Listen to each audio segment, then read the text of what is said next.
Ambassador Park Ji-won stood in the middle of the huge Galaxy Council room. Her black dress looked sharp against the bright lights that came from the crystal dome above her head. 300 alien creatures sat in their special seats watching her with their strange eyes. Some had forearms, some had scales, some looked like giant bugs, but all of them were staring at her right now, behind Park Ji-won. 2 other humans waited for her signal. General Kim Min-ho wore his dark blue military uniform, with shiny medals on his chest. His face looked calm, but his hands were ready to move fast. Chief Negotiator Lee So-man held a small device in her hand that could send messages to every human ship in the galaxy. She had been waiting 3 long months to use it. The big purple alien from the Valkyrian planet was talking again. His voice sounded like rocks grinding together as he spoke about humans asking for too much. The translator machines around the room buzzed and clicked as they changed his words into different alien languages. He waved his forearms around as he said humans were not ready to be equal partners in the Galaxy Park. Ji-won had heard these same words every day for 3 months. The aliens always said the same things. Humans were too young, too simple, too new to the galaxy. They said humans needed to wait more years, maybe more centuries, before they could have the same rights as other species. But Park Ji-won knew something the aliens did not know. For 200 years, humans had been working on alien planets. They fixed machines, built new systems, and kept entire worlds running. The aliens thought humans were just good workers who followed orders. They never realized that humans had been making their technology better and better. Every time a human fixed something, they made it work even better than before. Park Ji-won remembered the reports she had read last week. Human engineers were running the power systems on 40 different planets. Human doctors were keeping alien populations healthy with new medicines. Human farmers were growing food that fed billions of alien creatures across the galaxy. But when humans asked to sit at the big table and make decisions, the aliens always said, "No." The purple Valkyrian was still talking. He said, humans should be happy with their current position as junior members of the galactic community. He said humans got to learn from older, wiser species, and that should be enough. Park Ji-won felt her anger growing hotter inside her chest. She had been polite for 3 months, but today was different. General Kim Min-ho moved 1 step closer to her. He could see that she was getting ready to do something big. Chief Negotiator Lee So-man touched her communication device and waited. All around the galaxy, thousands of human workers were waiting for the signal they had been practicing for months. Park Ji-won raised her right hand high above her head. The entire council room became quiet so fast it felt like someone had turned off all sound. The purple alien stopped talking in the middle of his sentence. Even the translator machines stopped buzzing. 300 species holding their breath, waiting to see what the human would do. Her voice was not loud, but everyone in the huge room heard every word clearly. The human delegation withdraws from these negotiations. We are done waiting for scraps from your table. The words hit the room like a bomb exploding. Gasps and shocked sounds came from every direction as aliens realized what she had just said. Humans had never walked away from negotiations before. They had always stayed and listened and tried to find compromise. But today was different.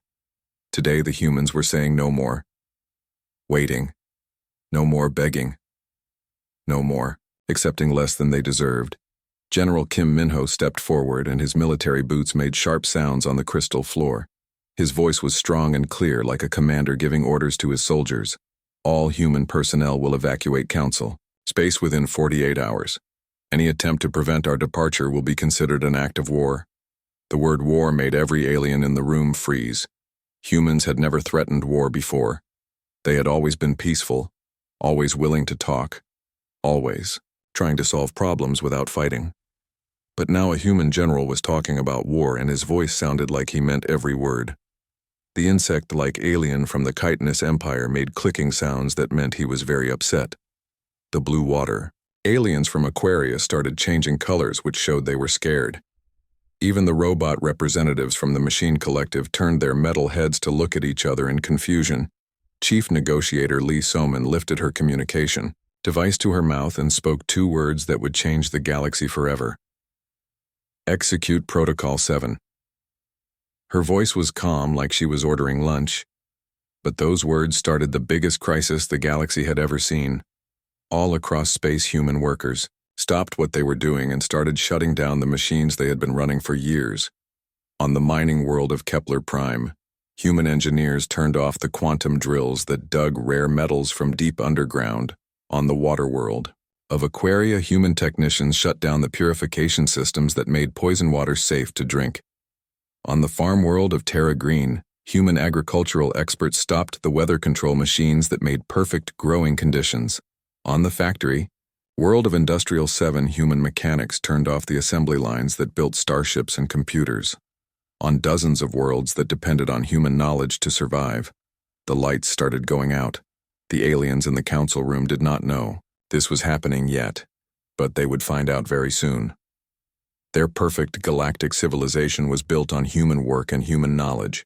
Without humans to keep the machines running, their advanced society would collapse like a house made of cards. Park Ji-won started walking toward the big exit doors. Her footsteps echoed in the silent room. General Kim Min-ho and Chief Negotiator Lee Se-min walked beside her. Their faces showed no emotion, but inside they felt proud. They had finally stood up to species that had looked down on humanity for 2 centuries. "You have 47 hours and 53 minutes, Park Ji-won said, without turning around to look at the aliens behind her. The countdown had started, and there was no way to stop it. Behind them, the council room exploded into chaos. Aliens jumped up from their seats and started shouting at each other in hundreds of different languages. The translator machines could not keep up with all the noise. Delegates ran around trying to contact their home planets to find out what was happening to their human workers. The purple Valkyrian alien tried to run after the humans, but General Kim Min-ho turned around and gave him a look that made him stop. The general did not say anything, but his eyes promised that following the humans would be a very bad idea. As the 3 humans walked through the door, Ambassador Park Ji-won felt something she had not felt in years. She felt free. For the first time since joining the galactic community, humans were not asking for permission. They were not begging for acceptance. They were not waiting for someone else to decide their fate. The galaxy was about to learn what happened when you treated your most important workers like they did not matter. Humans had been keeping galactic civilization alive for 2 centuries, but the aliens had never bothered to say thank you. Now they would find out what life was like without human help. The countdown had begun, and 47 hours was not very much time at all. Factory Supervisor Choi Dabin stood in the control room of the biggest manufacturing plant on Kepler 442b, watching the alien workers panic around him. The Zephyrian creatures with their 4 crystal arms and blue skin were running back and forth between computer screens, making high-pitched sounds that meant they were very scared. For 5 years, Choi Dabin had worked in this factory, fixing machines and keeping production running smooth. The Zephyrians had always treated him like a smart pet, something useful but not really important. They gave him orders and expected him to follow without asking questions. But now everything was different. The fusion reactor that powered the entire industrial complex was starting its shutdown sequence. Red warning lights flashed on every wall and emergency alarms made loud noises that hurt his ears. The Zephyrian plant manager, Crystallix, rushed over to Dabin with panic in his 6 eyes.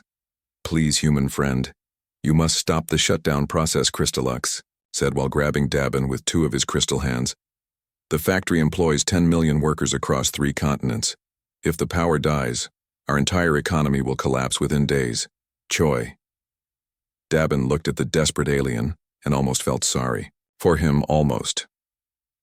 But he remembered all the times Crystallix had called him simple-minded, all the times he had been passed over for promotions, all the times his suggestions for improvements had been ignored because humans were considered too primitive to have good ideas. "I do not have the authorization codes." Dabin lied smoothly while checking his watch. "The reactor will shut down in 18 hours, and I cannot stop it without proper clearance from human command." The truth was that Dabin had designed most of the shutdown procedures himself, but Crystallix did not need to know that. On the other side of the galaxy, engineer Han Nari was having a similar conversation on the luxury resort world of Paradiso. The atmospheric processors that kept the planet's poisonous air breathable were cycling down to 0.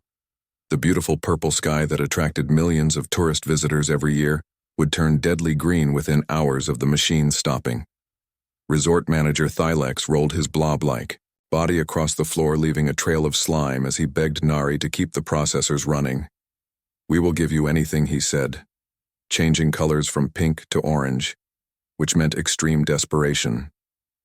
Full access to all resort facilities, unlimited, food from our finest restaurants, your own private suite in the platinum-level towers. 3 months ago, that offer would have made Nari very happy. She had been working on Paradiso for 2 years, maintaining the complex atmospheric systems while living in basic worker housing and eating cheap food from the staff cafeteria. The blob aliens made millions of credits from tourism, but paid their human workers almost nothing. The offer would have meant something. 3 months ago, Nari said as she packed her expensive testing equipment into shipping containers. Now it is too late. She sealed the last container and headed for the transport bay, where a human evacuation ship was waiting. The same scene was happening on hundreds of worlds across the galaxy. Human workers who had been invisible and unimportant yesterday were suddenly the most valuable people in the universe. But it was too late for bargaining, too late for promises, too late for anything except watching their civilizations fall apart on the agricultural world of Terra Nova. Farmer Young Min-soo walked through fields of golden grain that stretched to the horizon. The herbivorous creatures who owned this planet looked like giant walking trees with faces made of bark and leaves. They had hired human farmers because human labor was cheap, and humans seemed good at growing things. What the herbivorans did not know was that Young Min-soo had spent 5 years secretly improving their soil treatment systems. He had developed new fertilizer mixtures that made crops grow 3 times faster than before. He had created pest control methods that protected plants without harming the environment. He had designed irrigation systems that used half as much water while producing better results. Now the tree-like aliens were begging him to stay, offering him land ownership and profit-sharing deals that would have made him rich. But Young Min-soo just smiled and shook his head. The transport ship that would take him home to human space was landing in the main spaceport. "Without me, your soil will be dead within 1 growing season," he told the desperate herbivoran agricultural minister. "Your planet feeds 40 billion people across 12 star systems. What will you tell them when the food runs out?" The most shocking discovery came from the Galaxy Council headquarters itself. Systems Administrator Yoon Hyun had been maintaining the quantum communication network that connected all Council worlds for 7 years. The alien technicians thought she was just following basic maintenance protocols, checking systems and replacing worn parts. What they did not realize was that Yoon Hyun had been preventing massive system failures for months. The quantum network was old and poorly designed. It should have collapsed years ago, but she had been quietly fixing problems and upgrading components using human engineering techniques. The aliens never bothered to read her technical reports, so they had no idea how bad their situation really was. As she prepared to leave, Yoon Hyun uploaded a diagnostic report that made the Council technical staff panic. The report showed that the entire galactic communication system would crash within 3 days of her departure. Without quantum communications, the galaxy would be cut off from itself. Each world would be alone and isolated. The alien engineers stared at screens full of red warning messages and error codes they could not understand. They had always assumed their technology was superior because it was older and more established. They never realized that human modifications were the only thing keeping their ancient systems working. Chief Engineer Vex of the Mantis Empire called an emergency meeting with all the technical staff. "We have been fools," he said, clicking his insect mandibles together nervously. "The humans were not just maintenance workers. They were the foundation holding our entire technological civilization together." News traveled fast through the galaxy as each world discovered the same terrible truth. Human workers had not just been following orders. They had been improving systems, learning how everything worked, and making themselves absolutely necessary. The aliens had created their own worst nightmare by making themselves completely dependent on the species they considered inferior. Communication networks began failing as quantum relays shut down without human maintenance. Spaceports closed as landing systems went offline without human technicians. Power grids collapsed as fusion reactors stopped working without human engineers. Food distribution broke down as agricultural systems failed without human farmers. The Galaxy Council had spent 2 centuries treating humans like useful pets who should be grateful for the chance to serve their betters. Now they were learning what happened when those pets decided to find new homes. The countdown continued, and with each passing hour the situation got worse. 46 hours remained, and the galaxy was already falling apart. Speaker Vorthak had not slept in 36 hours. His ancient insect body felt tired, but he could not rest, while the galaxy was falling apart around him. The emergency Galaxy Council session had been going on since the humans left, and every hour brought worse news from across known space. The great council chamber that usually echoed with dignified speeches and careful diplomatic language now buzzed with panic and desperation. 300 species representatives shouted over each other, trying to be heard above the chaos. Translation machines overheated from processing so many urgent messages at the same time. High Counselor Zilith of the Aquarian Federation stood at the central speaking platform. Her blue skin showed stress patterns that made her look like she was covered in dark lightning. Her people lived on 7 ocean worlds, and all of them were dying without human help. The humans have shut down water purification systems across our entire federation, she announced, and her voice carried the weight of 40 billion lives at risk. Our oceans are turning poisonous again like they were before human technology saved us. We have maybe 2 weeks before our entire population faces death by toxic water. The massive holographic display above the chamber showed red warning symbols spreading across the galaxy map. Each red dot represented a world in crisis. Each blinking light meant millions of lives in danger. The humans had been far more important than anyone realized. Prime Unit 7 of the Mechanical Collective projected disaster reports from the robot civilizations. Human technicians maintained 89.7% of our manufacturing systems. Production efficiency has dropped to 12% of normal levels. Our entire economy faces total collapse within 1 standard galactic month. The robot spoke without emotion, but everyone could hear the desperation hidden beneath its mechanical voice. Even the machines that prided themselves on logic and efficiency had become dependent on human knowledge and creativity. Without human maintenance, their perfect automated systems were breaking down everywhere. Speaker Vorthak looked through the transparent dome at the human ships hanging in space above the council station. The sleek vessels that had always seemed small and primitive now looked like dark omens waiting to deliver final judgment. The humans were not attacking or threatening violence. They were just leaving, but their departure was destroying everything. How did we not see this coming? Vorthak asked his senior advisors while his compound eyes focused on the departing fleet. We have the most advanced intelligence services in the galaxy. How did we miss something this important intelligence? Director Korth emerged from the shadows where he usually stayed hidden. His species looked like living smoke and rarely spoke in public sessions. But today was different. Today required desperate honesty. The humans were far more strategic than we. Understood, he said, while his smoky form shifted and moved.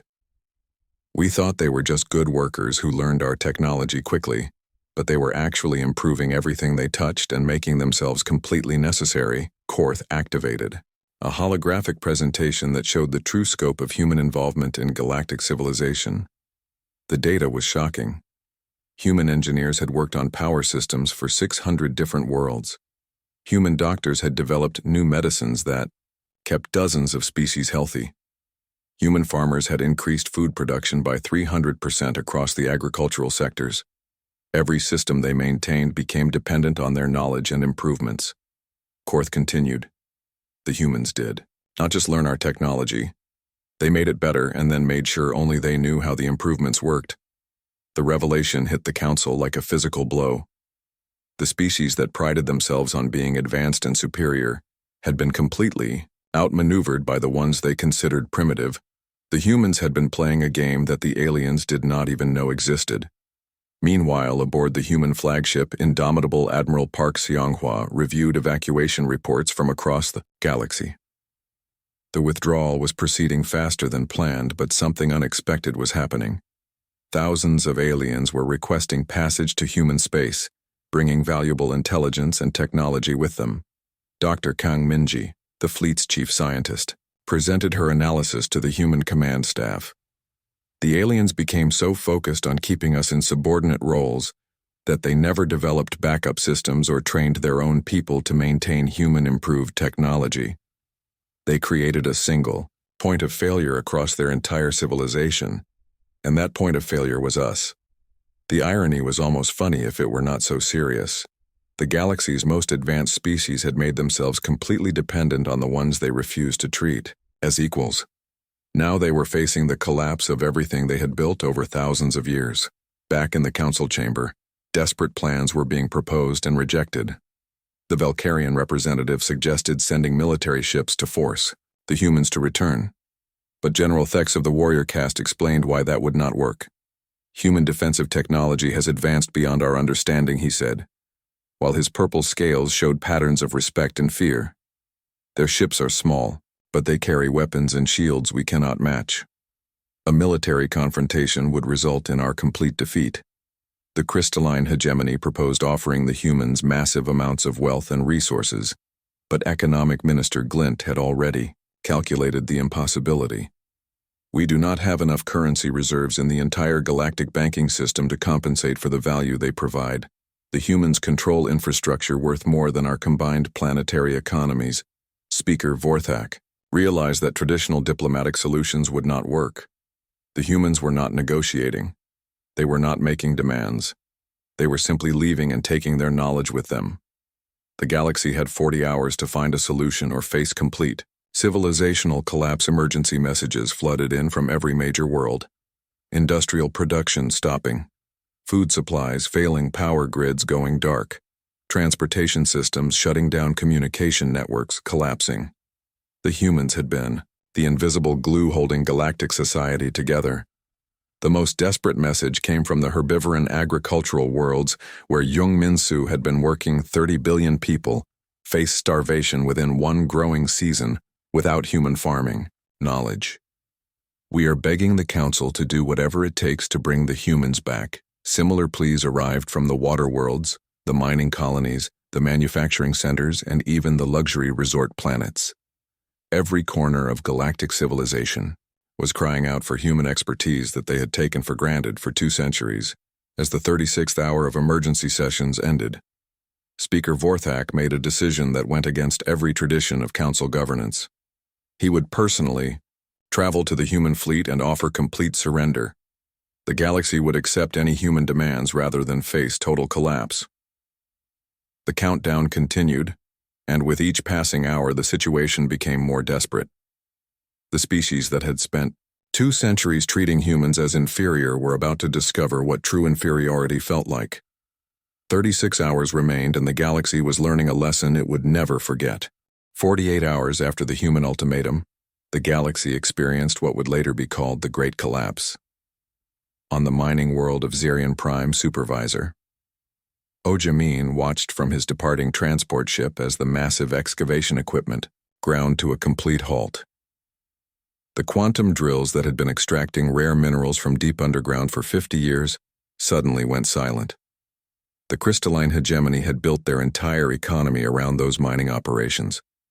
The rare elements, extracted from Zerion Prime, supplied raw materials to 50 different star systems. Without those materials, the production of starships, computers, and medical equipment would stop completely. The aliens had never realized that human engineers had modified the drilling systems to work 10 times more efficiently than the original designs. Ojamin had spent 7 years on Zerion Prime, improving the mining technology every single day. The crystal aliens who owned the mines thought he was just doing routine maintenance, but he had actually been revolutionizing their entire operation. The quantum drills now extracted minerals from depths that should have been impossible to reach, using techniques that the original designers never imagined. As his transport ship lifted off, Ojamin could see thousands of crystalline workers standing around the silent equipment, waving their sharp crystal arms in confusion. They had no idea how to restart the systems because they had never bothered to learn how the human improvements actually worked. Within hours, the most productive mining operation in the galaxy had become a collection of expensive, useless machines. on the diplomatic world of Neutral Station. Ambassador Eugenia prepared to transmit humanity's final message to the Galaxy Council before her ship jumped to hyperspace. She stood in the communication center that had broadcast peaceful negotiations between species for 300 years. Today, it would carry a very different kind of message. For 2 centuries, you treated us as junior partners while we kept your civilization running, she said into the recording device that would send her words across the entire galaxy. We offered cooperation, and you gave us condescension. We asked for equality, and you gave us empty promises. Now you will learn to survive without us. The message played on every major communication network that was still functioning across galactic space. Within hours, riots broke out on dozens of worlds, as populations realized their governments had driven away the people keeping them alive. The news spread faster than the system failures, creating panic wherever it reached. The Valkyrian homeworld saw its first political revolution in 3,000 years. Angry citizens stormed government buildings demanding to know why their leaders had alienated humanity. The purple-scaled aliens who had always been proud of their ancient stability found themselves facing civil war as different factions blamed each other for the crisis on Aquarius Prime. The blue-skinned water aliens watched their beautiful oceans turn green with poison as the purification systems failed. Marine life that had taken millions of years to evolve began dying within hours. The Aquarian government declared martial law to prevent riots, but their security forces were too busy trying to find clean drinking water to maintain order. But the most dramatic scene unfolded on Earth itself, in the elegant conference room in Geneva that had witnessed countless diplomatic defeats for humanity. Foreign Minister Shin Yunji stood before the assembled alien ambassadors who had remained behind, hoping to negotiate humanity's return. The conference room looked exactly the same as it had during 2 centuries of failed negotiations. The polished wooden table reflected the same soft lights. The expensive artwork on the walls showed the same peaceful scenes, but everything else had changed completely. Today, the humans held all the power. Your species are welcome to maintain diplomatic relations with humanity, Shin Yunji announced to the desperate alien delegation, but the terms have changed. Any future cooperation will be between equals with full human representation in all galactic institutions and fair compensation for human technology and expertise. The alien ambassadors who had spent decades dismissing human concerns now sat in stunned silence. The Valkyrian ambassador who had called humans primitive just last week now begged for any chance to restore cooperation. The crystalline representative offered to share mining profits equally, something they had refused to consider for 50 years. The Aquarian ambassador actually got down on her knees and pleaded for human help to save her dying oceans. The robot representative from the mechanical collective calculated that their entire civilization would collapse within 10 days and offered to make humans equal partners in their technological development. Shin Yunji listened to their desperate offers with the same polite expression that human diplomats had maintained during 2 centuries of rejection. These are our minimum requirements for resuming basic cooperation, she said calmly. Full restoration of services will require a comprehensive renegotiation of humanity's status in galactic society. The aliens agreed to every human demand without negotiation, without discussion, without the careful diplomatic language that had dragged out previous talks for months or years. They had no choice, and everyone in the room knew it. Their civilizations were dying, and only humans could save them back in space. The human Exodus fleet had reached the edge of Council territory, Admiral Park. Xianghua stood on the bridge of her flagship watching the stars change as they prepared to jump to hyperspace. Their destination was a cluster of unexplored star systems that human scouts had been secretly surveying for decades. If the galaxy would not accept humanity as equals, then humanity would build its own galactic civilization from scratch. The humans had learned everything they needed to know about advanced technology from their time as workers and servants. Now they would use that knowledge to create something better. Navigation Officer Kim Tae-hyung reported that all ships were ready for the jump to hyperspace. 200 human vessels carrying 3 million people were about to leave known space forever. They were taking with them not just human knowledge and expertise, but also thousands of alien refugees who had chosen to join the human exodus. rather than stay in their collapsing civilizations.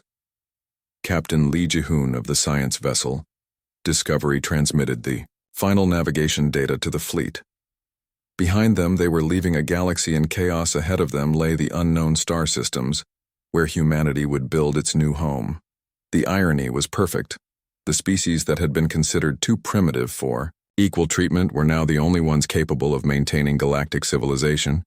As the fleet prepared to jump, Admiral Park Seong-hwa gave the order that would complete humanity's transformation from servants to masters.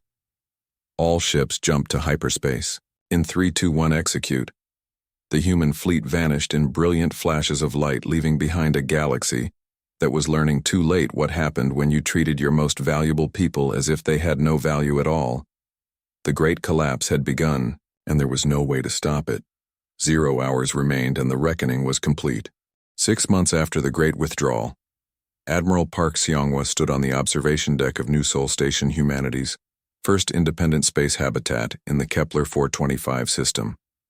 Through the massive transparent walls, she watched construction ships assembling the framework for 3 more stations.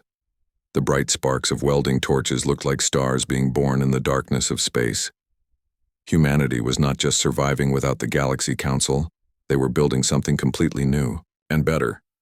The unexplored star systems that human scouts had been secretly mapping for decades turned out to contain more resources than anyone had imagined.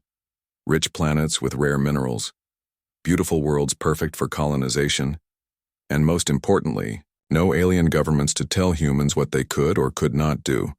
Dr. Kang Minji walked into the observation lounge carrying her daily report for the Admiral. Her science teams had been working without the restrictions that Galaxy Council regulations had imposed for 2 centuries. The results were amazing beyond what anyone had expected. Without the old rules limiting our research, we have advanced our technology by decades in just 6 months, she told Admiral Park while gesturing toward the construction. Outside, we have developed faster-than-light communication systems that make the old quantum networks look like children playing with tin cans and string. The new human communication system could send messages across the galaxy in minutes instead of hours.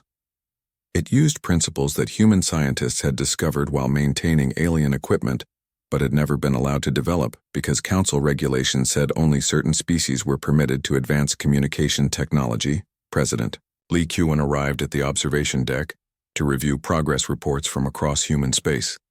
She had been elected as the first president of the Human Federation by refugees and colonists who wanted a government that treated all people as equals, regardless of what species they belonged to.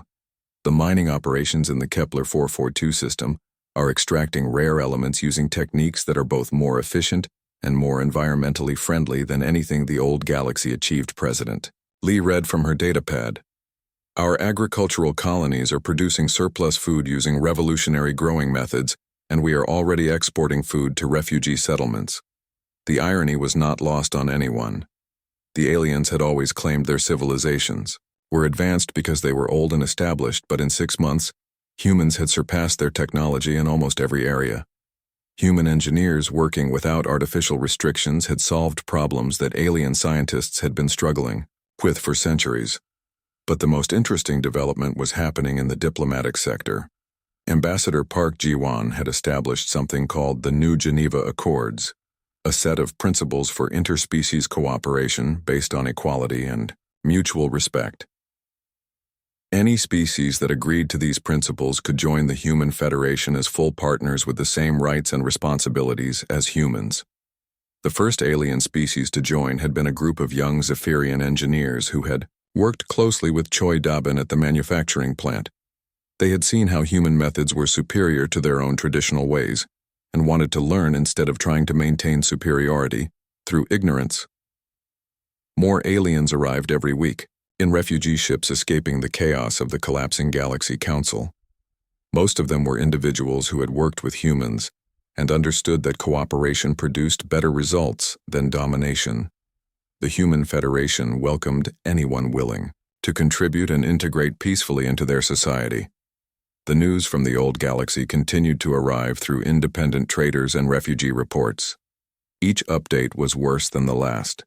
The Valkyrian Confederacy had split into 7 warring factions fighting over the remaining functional technology. The crystalline hegemony government had been overthrown by popular revolution when their mining operations completely failed. Even the ancient and powerful Aquarian Federation was facing internal rebellions as their worlds ran out of clean water. The blue-skinned aliens who had once been proud of their advanced civilization were now fighting civil wars over access to basic resources that humans had provided for free. The most shocking news came from a secret envoy sent by Speaker Vorthak himself. The ancient insect leader of the Galaxy Council had personally requested a meeting to negotiate the Council's admission to the Human Federation. But President Lee had politely declined the request. The Council is welcome to apply for membership like any other applicant, President Lee had told the envoys. But they will need to demonstrate their commitment to equality and cooperation.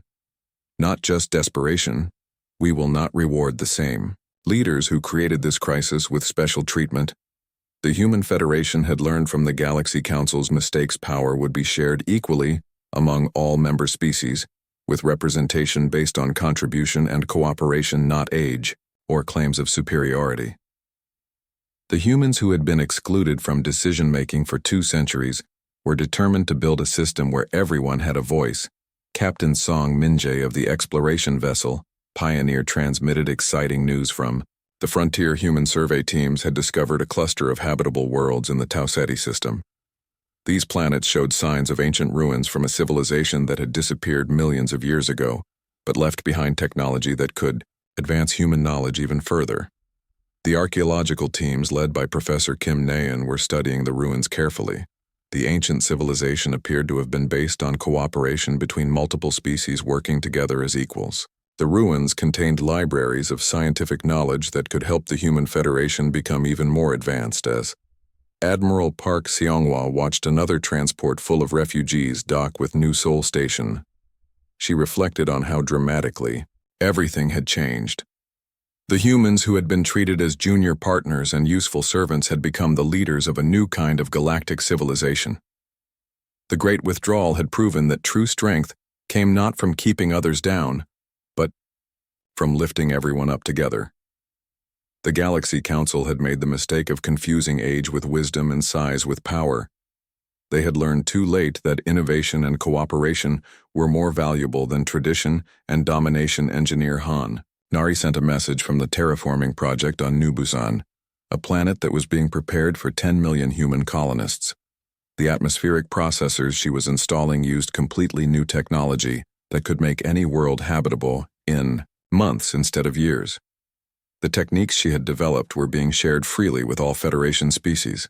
The former junior partners had become the galaxy's new guides not through conquest or domination, but by proving that a civilization based on respect and equality could achieve things that hierarchical systems never could. The Human Federation was growing stronger every day, while the Galaxy Council continued to collapse under the weight of its own arrogance. In the end, the galaxy's greatest lesson was simple. You cannot build a lasting civilization on the backs of people you refuse to treat as equals. The humans had walked away from those who would not respect them and built something better with those who would. The future belonged to cooperation, and the Human Federation was leading the way to that future.